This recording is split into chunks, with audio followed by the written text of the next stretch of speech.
Alors, avant de parler d'actualité, il y a un spectacle qui est présenté cette semaine, jeudi soir, le 8 mai à 20 heures.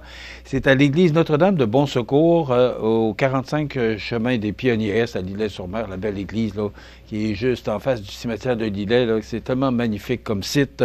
Eh bien, jeudi le 8 mai, c'est Nathalie Choquette qui sera l'invitée. Spectacle cabaret en formule piano-voix. Où cette diva allie avec brio les belles chansons d'autrefois aux grands airs d'opéra. C'est au profit de la fabrique de Lilley. Donc, c'est sous la présidence d'honneur de Lynne Fortin, soprano internationale. Alors, si ça vous tente, ben, vous n'avez qu'à communiquer avec la fabrique au 247-5103, 247-5103. Pourquoi j'en parle? Ben, parce que c'est au profit de la fabrique. Puis, c'est notre petit coup de main qu'on donne à la fabrique de Lilley. Donc, Nathalie Choquette, jeudi le 8 mai à 20 heures. C'est à l'église Notre-Dame de Bon Secours. Si ça vous tente d'aller voir ce magnifique spectacle, vous n'avez qu'à communiquer avec la fabrique de Lilley. Voilà, je veux juste saluer Mathieu Caron et Gérard Bois, qui étaient les deux organisateurs du tournoi provincial du Salon de quilles Louis-Blanche à Montmagny. J'ai eu l'occasion d'y participer samedi après-midi et dimanche après-midi. Je dirais que mes performances ne passeront pas à l'histoire, mais quand même, on dit toujours, c'est pas important de gagner, l'important c'est de participer. Bravo pour l'organisation de ce tournoi, à vous, messieurs. Bravo aussi pour la qualité de l'organisation. Tout était réglé au quart de tour. Vraiment rien à dire. Il y avait beaucoup de monde. Beaucoup de gens sont venus voir jouer des grands joueurs du Québec, là, parce que ça le dit, c'est le tournoi provincial, donc ce sont des joueurs qui viennent de partout au Québec. Je voudrais que les quilles se sont fait brosser pas à peu près parce que ça jouait d'ambition, c'est le cas de le dire. Alors bravo Mathieu Caron et Gérard Bois là, pour l'organisation de ce tournoi qui avait lieu en fin de semaine au Salon de quilles Louis-Blanche de Montmagny. En vue des élections municipales de 2025, l'Union des municipalités du Québec lance une nouvelle campagne de communication intitulée « On a besoin de tes lumières ». Cette initiative vise à valoriser la démocratie municipale et à inciter davantage de citoyennes et citoyens à poser leur candidature pour siéger au sein de leur conseil municipal. Je ne sais pas si c'est une impression. Ce n'est qu'une impression et je vous en fais part. Il me semble qu'il n'y a pas beaucoup de candidatures jusqu'à maintenant là, pour les prochaines élections. Moi, il faut que je tire l'oreille aux gens là, pour leur demander « Ah, je suis en réflexion ». Il y a beaucoup de maires, là encore, qui sont en réflexion. On sait qu'ici, à Montmagny, là, ne l'ont pas annoncé officiellement par communiqué de presse. Du moins, moi, j'ai rien reçu. Mais Mme Gabrielle Brisebois, qui est actuellement conseillère municipale à la ville de Montmagny, qui se présenterait, je vais le dire au conditionnel, parce que j'ai pas eu de confirmation de mon côté, elle se présenterait à la mairie de Montmagny. Et Marc Lorrain, la même chose, j'ai pas eu de communiqué, j'ai pas eu de nouvelles, ils sont pas venus me voir, ils m'ont pas appelé pour me dire oui, oui, oui, mais quand même. Marc Lorrain, qui est actuellement maire de Montmagny, se représenterait pour un deuxième mandat. Alors, tout ça au conditionnel. Et récemment, on a reçu Alexandre Têtu, qui lui est venu nous voir, et je lui ai offert une entrevue. Alexandre Têtu, qui se présente dans le district numéro 6, alors que Mme Gabrielle Brisebois, qui est actuellement conseillère dans le district numéro 6, se présente à la mairie. Alors, pour l'instant, c'est tout ce qu'on a comme candidature.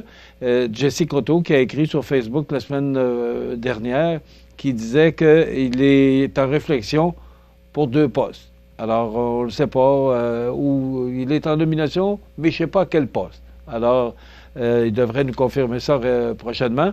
Il y a la mairesse de Cap-Saint-Ignace, Mme Caron, qui doit au mois de mai annoncer là,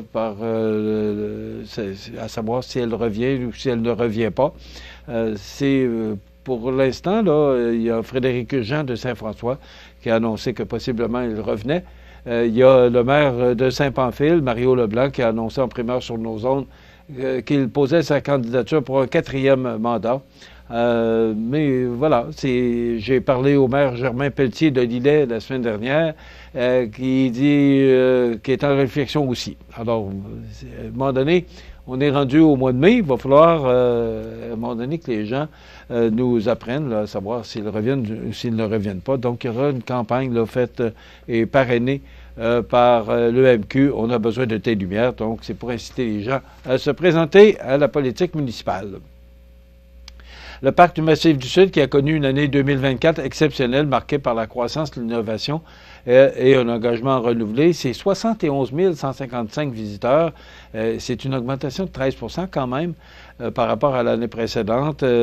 C'est côté événement, la 8e édition du Trail du Massif du Sud présentée par Desjardins qui a attiré 680 coureurs. La soirée éco des Perséides, 185 amateurs et 219 participants aux activités guidées, dont des ateliers mycologie et un tout nouveau club de course. Donc, le parc du Massif du Sud là, qui poursuit ses activités et qui connaît un grand succès. C'est la journée des petits entrepreneurs. Ça aura lieu le 7 juin prochain à la caisse de la MRC de Montmagny. Donc, bel événement qui réunit les petits entrepreneurs là, de la MRC de Montmagny et de Lillet. Donc, ce sera le 7 juin. On sera sur place là, pour réaliser un reportage à cet effet-là. Mais maintenant, cet événement-là se fait à la grandeur du Québec.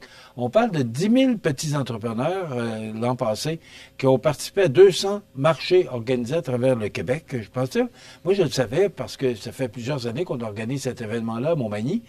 Mais je suis resté surpris de voir que cet événement-là, maintenant, est à la grandeur du Québec, et quand même 10 000 jeunes, c'est pas rien. Alors, bravo pour cette belle initiative.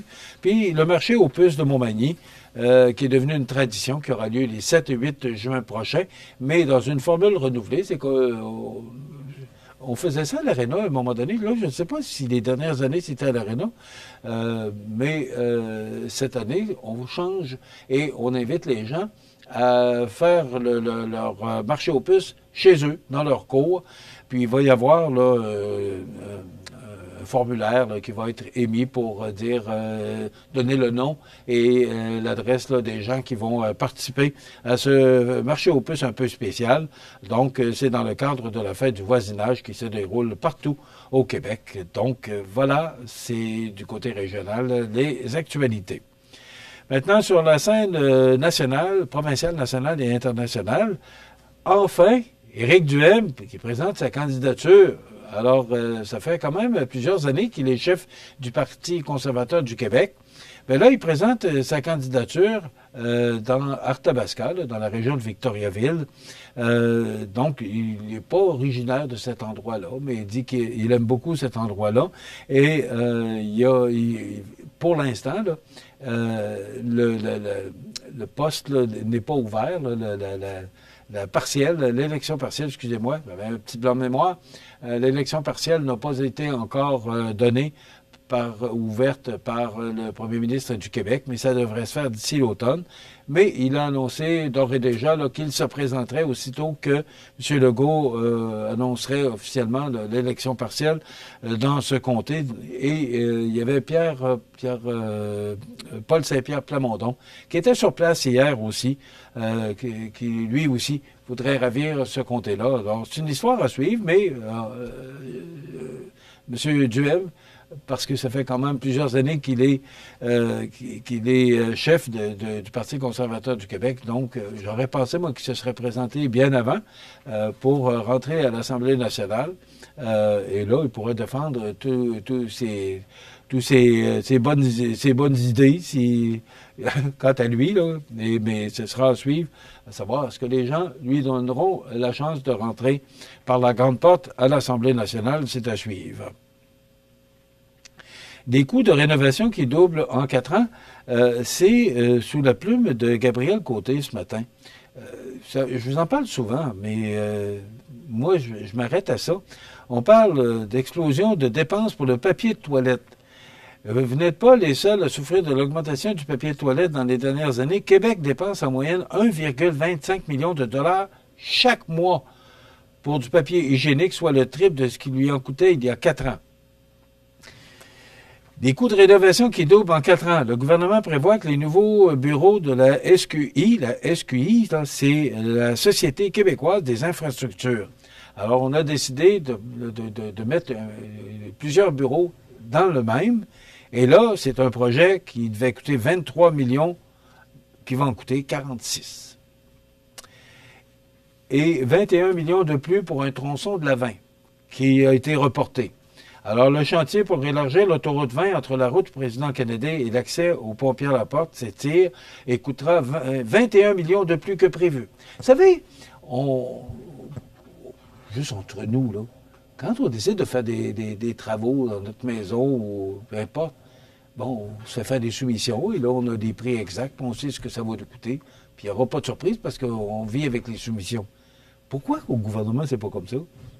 Je sais pas, j'ai pas de réponse. Mais moi, j'étais sur la 20 vendredi midi et c'est toujours à partir à peu près de Monseigneur-Bourgette, là, des fois un petit peu plus tard, aux alentours, là, en arrivant un peu avant Lévis, là, ça bloque. Pourquoi? J'ai pas de raison. Ça bloque. Alors, on était supposé de faire une troisième voie pour se rendre au pont Laporte. C'est reporté, parce que ça fait partie des projets là, du gouvernement qui sont reportés. Mais maintenant, c'est habituel, c'est toujours bloqué dans ce coin-là. Alors, moi je pense que ce sont des travaux qui pressent, mais que le gouvernement a mis de côté et qui coûteront le double de ce que le gouvernement avait déjà avancé. Voilà, il y a tellement de choses dans l'actualité. Là, ça coûte de plus en plus cher de nourrir les prisonniers. C'est Marie-Christine Trottier du Journal de Québec qui nous apprend ça. Trump ne se voit pas envahir le Canada parce qu'il parle toujours d'un 51e État, mais il n'a pas l'intention de le prendre par la force. Alors, M. Carney, qui est le nouveau premier ministre, qui doit se rendre à Washington demain. Alors, j'ai bien hâte de voir comment va se passer cette rencontre. Et ça, je ne sais pas, Jean, si on voit bien, c'est dans le Journal de Québec de ce matin. Non, vous ne rêvez pas. C'est M. Trump qui a mis sur son site, excusez-moi, Donald Trump a publié sur son réseau social un portrait de lui montrant vêtu de la tenue papale, une image qui lui a attiré des critiques quelques jours avant le conclave qui doit commencer le 7 mai. Et d'ailleurs, le conclave, on a vu la cheminée là, qui a été installée. Alors, on va suivre ça avec intérêt, le conclave, pour l'élection et le remplacement du pape François. Demain, on reçoit Karine Boutin du Havre des Femmes et on reçoit Michel Gagnon, président de la Légion canadienne, et Alain Godreau. Ce sont les organisateurs des Dimanches dansants. Je vous souhaite de passer une excellente journée. À demain.